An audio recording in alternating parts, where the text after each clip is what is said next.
Ассалаумағалейкум, қалайсыңдар достар? Бүгін мен сендерге Хантер Хантер, яғни қазақша атауы Аңшы деген анименің екінші бөлімін айтып беремін. Ал егер осы анименің бірінші бөлімін көргілерің келсе, каналға кіріп көріп кетсеңдер болады. Ал мен енді көп сөйлемей, көп созбай видеоны бастайын. Кеттік. Айтпақшы, мынау тұрған керемет адамдарға мына видео арналады.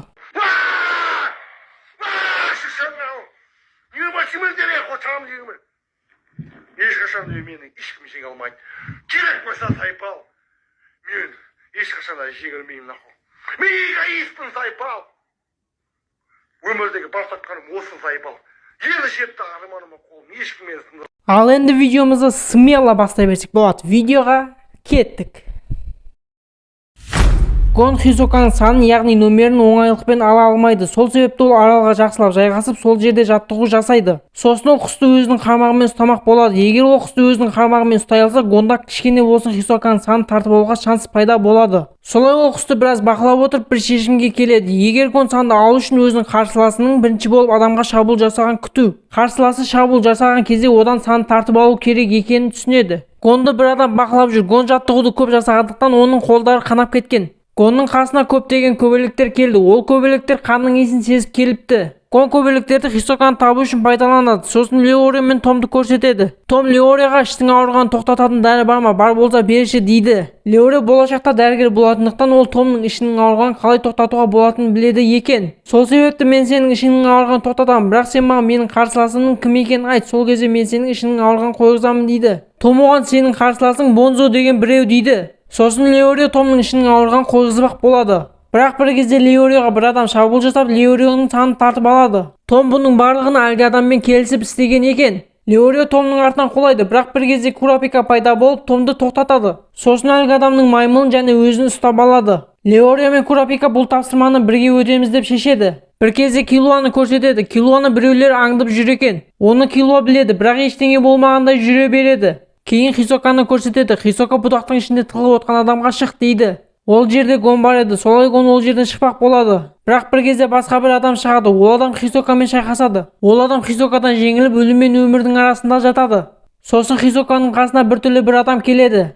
Ол адам әлгі өлім мен өмірдің арасында жатқан адамның шаруасын тындырады. Бір кезде ол өзінің шын келбетін көрсетеді. Және ол жердің астына кіріп сынақтың аяқталғанын күтеді екен. Ал Хисока адамдарды аулауға кіріседі. Хисока Курапика мен Леориға тап болады. Курапика Хисокамен келісімге келмек болады. Солай олар келісімге келеді.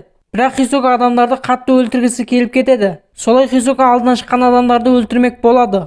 Осы кезде Хисока бір адамды көреді және оған шабуыл жасайды. Бірақ осы кезде Гон шығып Хисоканың кеудесіндегі санды тартып алады. Және солай қашып кетеді. Бірақ оның артынан сынақ басталғалы бері аңдып жүрген біреу Гонның быт-шытын шығарып, Гонның кеудесіндегі сан және Хисокадан алып қойған санын Гоннан тартып алады. Бірақ бірнеше секундтан соң оның шаруасын Хисока тындырады. Солай ол Гонға келіп өзінің және Гонның санын Гонға қайтарып береді. Сосын ол Гонға келіп сен жақсы бала екенсің дейді, бірақ Гонға бұл ұнамайды. Хисока Гонды жақсылап бір ұрады. Және ол Гонға сен мен дәл осылай ұрған кезде мен саған өзімнің берген санымды қайтып аламын дейді.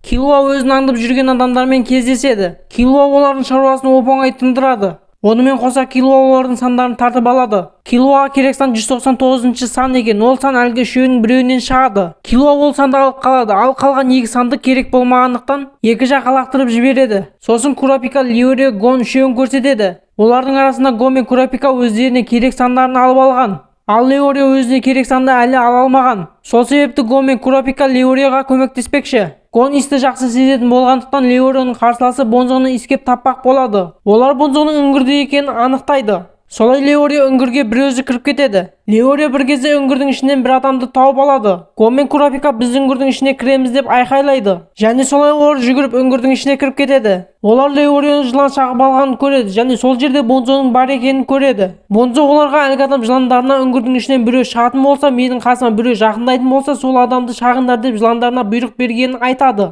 Сосын әлгі адамда уды қайтаратын дәрі бар екен. Гон ойланып сол адамның денесінен уды қайтаратын дәріні алып шықпақ болады. Және солай Гон уды қайтаратын дәріні әлгі адамның денесінен алып шығады. Сосын олар бұл жерден шығудың амалын іздейді.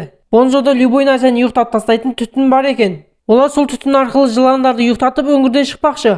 Бірақ бұл жерден шығу үшін 5 минут демалмау қажет дейді. Гон мен сендерді өзім алып шығамын. Мен демімді 9 минут ұстап тұра аламын. Бұл менің рекордым дейді. Солай Гон олардың барлығын үңгірдің ішінен алып шығады. Кейін Гон Курапикаға менің қарсыласым Хисока болған еді деп өзіне керек санды Хисокадан қалай алғанын айтып береді.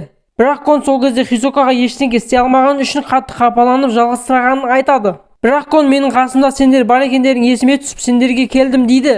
Менің қасымда болғандарың үшін көп рахмет дейді. Ал Курапика керісінше саған рахмет, сенің бізге көп көмегің тиді деп Гонға рахметін айтады. Сосын келесі сынақ кезеңі турнир басталады.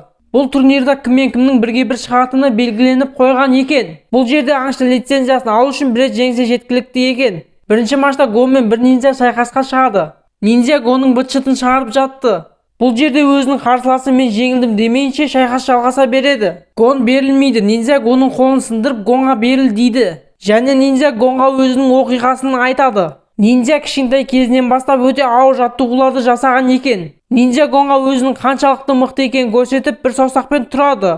Ал Гон Нинзяның қаншалықты мықты екеніне қарамайды. Және солай Гон Нинзяны ұрып жібереді. Бірақ Нинзя орнынан тұрып Гонға тағы бір рет ескертіп, егер сен берілмейтін болсаң аяғыңды кесемін дейді. Ал Гон болса сол күйі берілмеймін деп тұрып алады. Нинзя Гонның аяғын кескісі келмей мен жеңілдім деп жеңіле салады. Бірақ Гон өзінің жеңісіне риза емес. Нинзя Гонға ашу келіп сен жындысың ба, саған басқа не керек деп Гонды сол жерде ұрып ұйықтатып жібереді. Ал Нинзяның өзі болса жеңілдім деп жеңіле салады. Сосын Гон есін жияды. Тотс Гонға сен емтиханнан өттің дейді. Бірақ Гон мен бұған қарсымын, мен емтиханнан өте алмадым, бұларың дұрыс емес дейді. Ал Гонның бұл ойы оларға қызық емес, былайша айтқанда біз өзіміз білеміз деп тұр. Кейін Тотс Гонға емтиханның қалай өткенін айтады. Әлгі тақырбас Нинзя өзінің келесі қарсыласын жеңгенін айтады. Ал Хисока Курапикаға жеңісті бере салыпты. Киллуа болса біртүрлі бір адаммен шайқасыпты. Ол біртүрлі адам Киллуаның туған ағасы болып шығыпты. Киллуаның ағасының аты Илуми екен. Ол Киллуаға сен үйде барлығы күтіп отыр, үйге қайт дейді. Сосын Илуми Киллуаны бір күшпен басқарады. Киллуа сол жердегі бір шал тұрады және солай Киллуа үйіне қайтып кетеді. Солай Киллуадан басқасының барлығы емтиханнан өткен екен. Гон емтиханнан өткен адамдар отыратын жерге келеді. Гон сол жерде Илумидан Киллуаға не істедің деп сұрайды. Илуми болса сен не айтып тұрсың деген түр жасайды. Курапика мен Леоре Илуми Киллуаға бір теңке істеді. Сол себепті Киллуа сол жердегі бір шалды ұрып үйіне қайтып кетті дейді. Және емтиханды алған адамдар Киллуа нақақтан нақақ бір шалды ұрған үшін жеңісті Илумиге бере салыпты. Сосын олар бір жерге жиналады. Гон Илумидан Киллуаны қайдан тапсам болады деп сұрайды. Илуми сендер бәрібір ештеңе істей алмайсыңдар ғой деп Кубкара деген таудың басында орналасқан үйлеріне кеткенін айтады. Олар сол жаққа баруға жолға шығады. Солай олар сол жерге келеді. Оларды осы жерге алып келген бір қыз бұл жерде осы әлемдегі ең мықты киборг өлтірушілер тұрады дейді. Сосын бір кезде екі адам ішке кірмек болады. Олар шалдан есіктің кілтін тартып алады, солай ішке кіреді. Бір кезде бір үлкен қол шығып олардың өлі денелерін тастайды. Ал сол жердегі адамдар арттарына қарамай қашады. Гон, Леоре, Курапика үшеуі шалға Киллуаның достары екендерін түсіндіреді. Шал оларға бағана екі адам кірген есік жай адамдарды алдауға арналған есік екенін айтады. Және шын есік өте дәу қақпа дейді.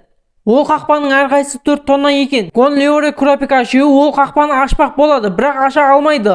Шал оларға қақпаны қалай ашу керегін көрсетеді. Сосын олар қақпаны оңайлықпен аша алмайтындарын түсінеді. Гон сарай қызметшісіне қоңырау шалып Киллуаның досымын, мен оны көргім кеп тұр дейді. Ал қызметші болса мен саған сенбеймін деп Киллуаны көрсетуден бас тартады. Гон берілмейді, шал оларды ішке кіргізеді. Ол жерде Гон әлгі екі адамды өлтірген құбыжықты көреді. Сосын сол жерде оларды қақпадан кіру үшін жаттықтырады. Бұл жердегі заттардың барлығы өте ауыр екен. Стакан 20 килограмм, ал жилетка 50 килограмм, шайнек 40 килограмм. Осы кезде Киллуаны туған бауыры жазалап жатты. Сосын арадан қандай да бір уақыт өтеді. Гонның қолы жазылған және олар осы уақыттың ішінде күш жинап үлгерді. Және сол күштің көмегімен олар қақпаны сәтті ашып ішке кіреді. Бірақ олардың алдарынан бір қыз шығады. Ол қыз Гонды ұрып ешкімді өткізбейтінін айтады. Ал Гон болса ол қыздың миын ашытып жүрекке тиетін неше түрлі сөздер айтады. Гонның бұл ісі іске асады. Бірақ бір кезде ол қызды бір күшпен сарай иесі ұрып ұйықтатып тастайды. Сосын бұрынғы кезді көрсетеді. Бұл кезде Киллуа қызбен достасқысы келген екен. Және бұл кезде Киллуаның бірде-бір досы болмаған. Қыз Киллуаға мен қызметшімін, қызметшілерге бастықтармен достасуға болмайды деп Киллуамен достасудан бас тартады. Бір кезде оларға бір адамдар шабуыл жасайды. Қыз жалғыз өзі олардың барлығын оп-оңай жеңіп тастайды. Киллуаның бауыры Киллуаға сенің достарыңды қуып жібере аламын деп Киллуаны мазақ қылады. Бірақ Киллуа оған бұл жақсы идея емес дейді. Киллуаның атасы келіп Киллуаға сені әкең шақырып жатыр дейді. Киллуа әкесіне келеді және олар бір-бірімен жүректерін беріп тұрып сөйлеседі. Сосын сөйлесіп болған соң Киллуаны достарына жібереді және әкесі Киллуаны қайта оралады деп сенеді. Ал достар, видео енді осы жерден аяқталады. Видео ұнаған болса міндетті түрде арнаға тіркеліп лайктарыңызды басып, колокольчик бәрін басып кетіңіздер. Комментарияда жазып қойыңыздар. Міндетті түрде сол енді келесі бөлім шыққан қаласаңыздар комментке жазып кетіңіздер. Келесі бөлім шықсын, болмаса шықпасын, анау деп өздеріңіз білесіздер, не жазсаңыздар да. В общем, жазатын нәрселеріңізді жазып, қолдап кетсеңіздер болады. В общем, сол. Енді келесі видеода кездескенше қош аман сау болыңдар.